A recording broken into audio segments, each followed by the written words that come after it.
ನಮಸ್ಕಾರ. ಬುಕಿನಕೆರೆ ಡೈರಿಗೆ ಸ್ವಾಗತ. ನಾನು ಧರಣೀಶ್ ಬುಕಿನಕೆರೆ.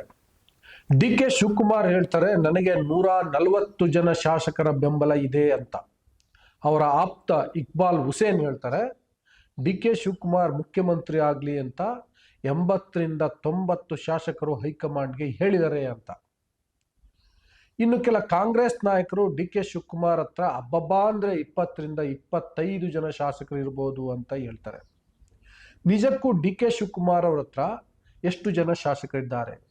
ಎಷ್ಟು ಜನ ಶಾಸಕರು ಡಿ.ಕೆ. ಶಿವಕುಮಾರ್ ಮುಖ್ಯಮಂತ್ರಿ ಆಗಲಿ ಅಂತ ಬಯಸ್ತಿದ್ದಾರೆ ಅಥವಾ ಒತ್ತಡವನ್ನು ಹೇರ್ತಿದ್ದಾರೆ? ಡಿ.ಕೆ. ಶಿವಕುಮಾರ್ ಅವರಿಗೆ ಇಕ್ಬಾಲ್ ಹುಸೇನ್ ಹೇಳುವ ರೀತಿಯಲ್ಲಿ ಒಂದೊಮ್ಮೆ ಅಷ್ಟೊಂದು ಜನ ಶಾಸಕರ ಬೆಂಬಲ ಇದ್ದಿದ್ದರೆ ಸುಮ್ಮನೆ ಇರ್ತಿದ್ರಾ? ಹೀಗಿದಾರಲ್ಲ ಹಾಗೆ ಏನು ಮಾಡಿರ್ತಿದ್ರು?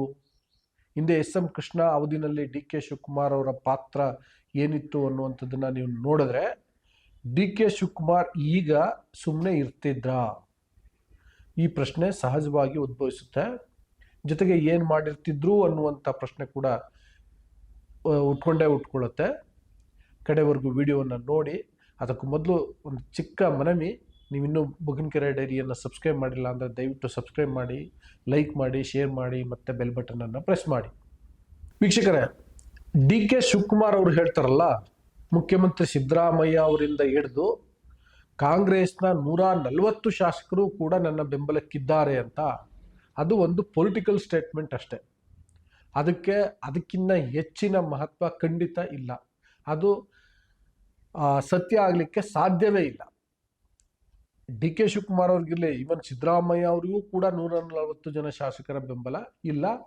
ಸಿದ್ದರಾಮಯ್ಯ ಅವರನ್ನು ಬಿಡಿ, ಹಿಂದೆ ಅತ್ಯಂತ ಜನಪ್ರಿಯ ನಾಯಕ ಆಗಿದ್ದಂತಹ ದೇವರಾಜ ಅರಸು ಅವರಿಗಾಗಲಿ ಅಥವಾ ಎಸ್.ಎಂ. ಕೃಷ್ಣಗಾಗಲಿ ಯಾರಿಗೂ ಹಂಗೆ ಸಂಪೂರ್ಣವಾಗಿ ಶಾಸಕರ ಬೆಂಬಲ ಇರಲಿಲ್ಲ. ಎಲ್ಲ ಕಾಲಕ್ಕೂ ಅಪಸ್ವರ, ಭಿನ್ನಮತ ಇವೆಲ್ಲ ಇದ್ದವೆ. ಈಗ ಡಿ.ಕೆ. ಶಿವಕುಮಾರ್ KPCC ಅಧ್ಯಕ್ಷರಾಗಿ ಹಂಗೆ ಹೇಳಬೇಕು, ಹಂಗೆ ಹೇಳ್ತಿದ್ದಾರೆ ಅಷ್ಟೇ. ಇಕ್ಬಾಲ್ ಹುಸೇನ್ ವಿಷಯಕ್ಕೆ ಬರೋದಾದ್ರೆ, ಅವ್ರು ಹೇಳ್ತಿದಾರಲ್ಲ, ಡಿ.ಕೆ. ಶಿವಕುಮಾರ್ ಮುಖ್ಯಮಂತ್ರಿ ಆಗಲಿ ಅಂತ 80ರಿಂದ 90 ಶಾಸಕರು ಹೈಕಮಾಂಡ್ಗೆ ಮನವಿಯನ್ನ ಮಾಡಿಕೊಂಡಿದ್ದಾರೆ, ಒತ್ತಡವನ್ನು ಏರಿದ್ದಾರೆ ಅಂತ. ಅದು ಕೂಡ ಸುಳ್ಳು.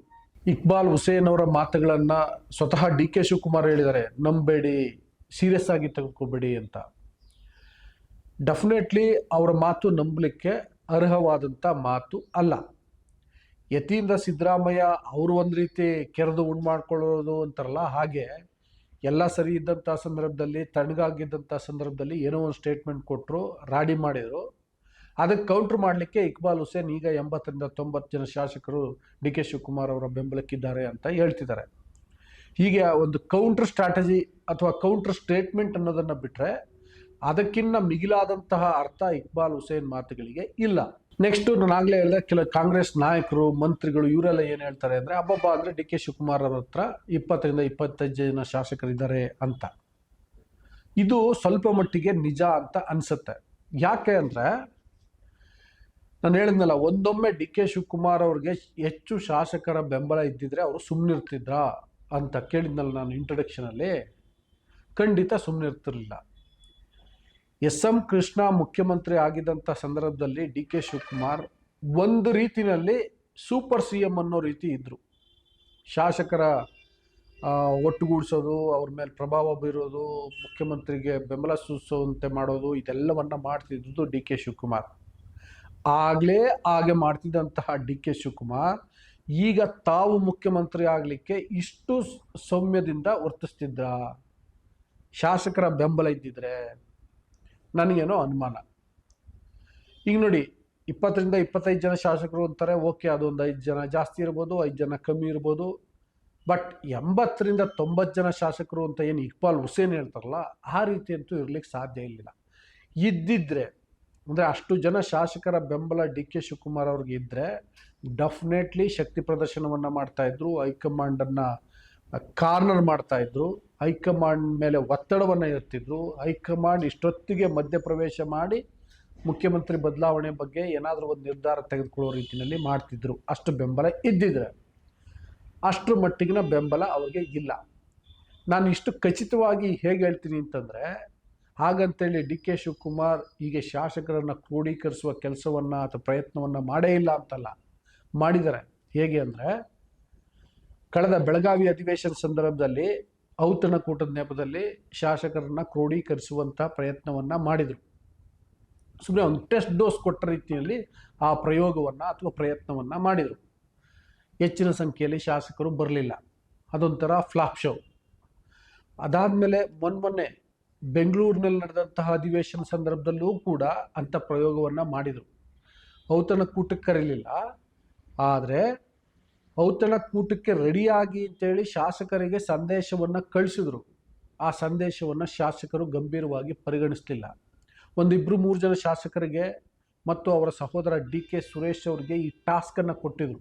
ಅಂದರೆ ಶಾಸಕರನ್ನು ಕ್ರೋಢೀಕರಿಸುವಂಥ ಟಾಸ್ಕನ್ನು ಮಾಗಡಿ ಬಾಲಕೃಷ್ಣ ಅವ್ರಿಗೆ, ಇಕ್ಬಾಲ್ ಹುಸೇನ್ಗೆ, DK ಸುರೇಶ್ಗೆ ಈ ಟಾಸ್ಕನ್ನು ಕೊಟ್ಟಿದ್ರಂತೆ.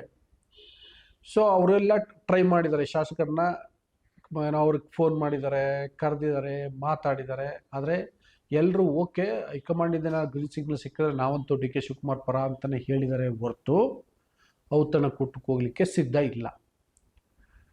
ಅದೇ ಕಾರಣಕ್ಕೋಸ್ಕರ ಅವರು ಅದಾದಮೇಲೆ ರೆಸಾರ್ಟ್ಗೆ ಹೋಗಬೇಕು ಅನ್ನುವಂಥ ಒಂದು ಚಿಂತನೆ ನಡೆದಿತ್ತಂತೆ. ಇದು 100% ಏನೋ ಕನ್ಫರ್ಮ್ ಆಗ್ತಾ ಇಲ್ಲ. ಅದರಿಂದ ಈಗ ಏನು ಯಾವಾಗ ಶಾಸಕರ ಸಂಖ್ಯೆ ಜಾಸ್ತಿ ಆಗಲಿಲ್ಲ, 8-10 ಬಿಟ್ಟು ಹೆಚ್ಚು ಆಗಲಿಲ್ವಲ್ಲ, ಅದು ಡ್ರಾಪ್ ಆಯಿತು. ಯಾಕೆ ಶಾಸಕರು DK ಶಿವಕುಮಾರ್ ಅವರ ಪರವಾಗಿಲ್ಲ ಅಂತ ಅನ್ನೋದನ್ನು ನೋಡೋದಾದರೆ, ನೋಡಿ, ಈಗ ಕೆಲವ್ರಿಗೆ ಮಂತ್ರಿ ಆಗಬೇಕು ಅನ್ನೋ ಆಸೆ ಇದೆ. ಅವರೀಗ DK ಶಿವಕುಮಾರ್ ಮುಖ್ಯಮಂತ್ರಿ ಆಗೇ ಬಿಡ್ತಾರೆ ಅಂತಂದರೆ ಡೆಫಿನೆಟ್ಲಿ ಅಲ್ಲಿ ಹೋಗ್ತಾರೆ. ಯಾಕೆಂದರೆ ಅವ್ರು ನಾಳೆ ನಮ್ಮ ಮಂತ್ರಿ ಮಾಡ್ಬೋದು ಅಂತ. ಆ ಥರದ ಸುಳಿವು ಹೈಕಮಾಂಡಿಂದ ಸಿಕ್ಕಿಲ್ಲ. ಸೊ ಹಂಗಾಗಿ ಅವರು ಹೋಗಲಿಕ್ಕೆ ರೆಡಿ ಇಲ್ಲ. ಇನ್ನು ಕೆಲವ್ರಿಗೆ ಭವಿಷ್ಯದ ಚಿಂತೆ ಇರುತ್ತೆ. ಫಾರ್ ಎಕ್ಸಾಂಪಲ್, ಈಗ ಸಿದ್ದರಾಮಯ್ಯ ಪ್ರಭಾವ ಇರುವಂಥ ಕ್ಷೇತ್ರಗಳಲ್ಲಿ ಈಗ ನಾನು DK ಶಿವಕುಮಾರ್ ಅವ್ರ ಪರ ನಿಂತ್ಬಿಟ್ರೆ ನಾಳೆ ನನಗೆ ಸಮಸ್ಯೆ ಆಗ್ಬೋದು ಅಂತ, ಅಹಿಂದ ಮತಗಳ ಕಾರಣಕ್ಕೆ ಅಂತ ಅಂದ್ಕೊಳ್ಳಿ, ನೇರವಾಗಿ ಹೇಳಬೇಕು ಅಂದರೆ ಅದೊಂದು ಸಮಸ್ಯೆ ಇರುತ್ತೆ. ಮತ್ತು ಎಲ್ಲಕ್ಕಿಂತ ಹೆಚ್ಚಾಗಿ ಅವರೆಲ್ಲ ಈಗ ಸಿದ್ದರಾಮಯ್ಯ ಜೊತೆ, DK ಶಿವಕುಮಾರ್ ಜೊತೆ, ಮಲ್ಲಿಕಾರ್ಜುನ್ ಖರ್ಗೆ ಅವ್ರ ಜೊತೆ ಅವಾಗವಾಗ ಈ ನಾಯಕತ್ವ ಬದಲಾವಣೆ ಬಗ್ಗೆ, ಸಚಿವ ಸಂಪುಟದ ಪುನರಚನೆ ಬಗ್ಗೆ ಮಾತಾಡಿರ್ತಾರೆ. ಯಾರಿಂದಲೂ ನಾಯಕತ್ವ ಬದಲಾವಣೆ ಆಗುತ್ತೆ ಅನ್ನುವಂಥ ಸುಳಿವು ಸಿಕ್ಕಿಲ್ಲ. ಹಂಗಿದ್ಮೇಲೆ ಹೇಗೆ ಅವರು ದಿಢೀರಂತ ಅಲ್ಲಿ DK ಶಿವಕುಮಾರ್ ಕಡೆ ನಿಂತುಬಿಡ್ತಾರೆ? ಅದು ಸಾಧ್ಯ ಆಗ್ತಾ ಇಲ್ಲ. ಫಾರ್ ಎಕ್ಸಾಂಪಲ್, ಕಾಂಗ್ರೆಸ್ ಹೈಕಮಾಂಡ್ ಮಧ್ಯಪ್ರವೇಶ ಮಾಡಿ DK ಶಿವಕುಮಾರ್ ಅವರನ್ನು ಮುಖ್ಯಮಂತ್ರಿ ಮಾಡ್ತೀವಿ ಅಂತ ಹೇಳಿದ್ರೆ ಆಗ ಎಲ್ಲ ಶಿಫ್ಟ್ ಆಗ್ತಾರೆ, ಅದರಲ್ಲಿ ಏನೂ ಅನುಮಾನ ಇಲ್ಲ. ಆದರೆ ಈ ಹಂತದಲ್ಲಿ, ಅಂದರೆ ಕಾಂಗ್ರೆಸ್ ಹೈಕಮಾಂಡಿಂದ ಖಾತರಿ ಇಲ್ಲದೆ ಇರುವಂಥ ಸಂದರ್ಭದಲ್ಲಿ, ಇವ್ರ್ಯಾರಿಂದನೂ ಸುಳಿವು ಸಿಗದೇ ಇರುವಂಥ ಸಂದರ್ಭದಲ್ಲಿ ಆ ಕಡೆಗೆ ಹೋಗಿ ನಿಲ್ಲುವಂತಹ ಶಾಸಕರ ಸಂಖ್ಯೆ ಬಹಳ ಕಮ್ಮಿ. ಅದಾಗಲೇ ಹೇಳ್ದಂಗೆ ಒಂದು 20-25 ಇರಬಹುದು, ಅಥವಾ ಒಂದು 5 ಜಾಸ್ತಿ ಇರ್ಬೋದು, ಇಲ್ಲ ಒಂದು 5 ಕಮ್ಮಿ ಇರ್ಬೋದು. ಅದಕ್ಕೂ ಮೀರಿ ಶಾಸಕರು DK ಶಿವಕುಮಾರ್ ಪರ ಇಲ್ಲ ಅನ್ನೋದು ಪದೇ ಪದೇ ಕನ್ಫರ್ಮ್ ಆಗ್ತಿದೆ. ನಾನೊಂದು 2 ಎಕ್ಸಾಂಪಲ್ ಕೊಟ್ಟೆ, ಬೆಳಗಾವಿ ಅಧಿವೇಶನ, ಬೆಂಗಳೂರು ಅಧಿವೇಶನದ್ದು. ಅದಲ್ಲದೆ ಬೇರೆ ಸಂದರ್ಭದಲ್ಲೂ ಕೂಡ ಪ್ರಯತ್ನಗಳಾಗಿದ್ದಾವೆ, ಟೇಕ್ ಆಫ್ ಆಗಿಲ್ಲ. ಜೊತೆಗೆ ಕಾಂಗ್ರೆಸ್ ನಾಯಕರು, ಶಾಸಕರು, ಅದರಲ್ಲೂ ಸೀನಿಯರ್ ಲೀಡರ್ಸು ಇದನ್ನು ಹೇಳ್ತಾನೆ ಇದ್ದಾರೆ, ಇಲ್ಲ ಇಷ್ಟೇ ಇರೋದು, ಇದಕ್ಕಿಂತ ಜಾಸ್ತಿ ಶಾಸಕರ ಬೆಂಬಲ ಇಲ್ಲ. ನಾಯಕತ್ವ ಬದಲಾವಣೆ ಬಗ್ಗೆ ಹೈಕಮಾಂಡ್ ಏನಾದರೂ ತೀರ್ಮಾನ ಮಾಡೋವರೆಗೆ ಇಲ್ಲಿ DK ಶಿವಕುಮಾರ್ ಕಡೆ ಹೋಗಿ ನಾವು DK ಶಿವಕುಮಾರ್ ಪರ ಅಂತ ಕೈ ಎತ್ತುವಂಥ ಶಾಸಕರು ಇಲ್ಲ ಅನ್ನುವಂಥ ಮಾಹಿತಿಗಳು ಸಿಗ್ತಾ ಇದ್ದಾವೆ. ಈಗ DK ಶಿವಕುಮಾರ್ ಮತ್ತೆ ದೆಹಲಿಗೆ ಹೋಗ್ತಿದ್ದಾರೆ. ಮತ್ತೊಮ್ಮೆ ಈ ಮುಖ್ಯಮಂತ್ರಿ ಬದಲಾವಣೆ ವಿಷಯ ಚರ್ಚೆ ಆಗ್ತಿದೆಯಲ್ಲ, ಇದಕ್ಕೆ ಸಂಬಂಧಪಟ್ಟಂತೆ ಇಕ್ಬಾಲ್ ಹುಸೇನ್ ಹೇಳಿದ್ದಾರೆ 80-90 ಜನ ಶಾಸಕರ ಬೆಂಬಲ ಇದೆ ಅಂತ. ಸೊ ಆ ಕಾರಣಕ್ಕೋಸ್ಕರ ಈ ಥರದೊಂದು ವಿಡಿಯೋವನ್ನು ಮಾಡಿದೆ. ನಿಮ್ಮ ಅಭಿಪ್ರಾಯ ಏನು ಅಂತ ಕಾಮೆಂಟ್ ಬಾಕ್ಸಲ್ಲಿ ತಿಳಿಸಿ. ಜೊತೆಗೆ ನೀವು ಇನ್ನೂ ಬುಗಿನಕೆರೆ ಡೈರಿಯನ್ನು ಸಬ್ಸ್ಕ್ರೈಬ್ ಮಾಡಿಲ್ಲ ಅಂದರೆ ದಯವಿಟ್ಟು ಸಬ್ಸ್ಕ್ರೈಬ್ ಮಾಡಿ, ಲೈಕ್ ಮಾಡಿ, ಶೇರ್ ಮಾಡಿ, ಬೆಲ್ ಬಟನನ್ನು ಪ್ರೆಸ್ ಮಾಡಿ. Thank you.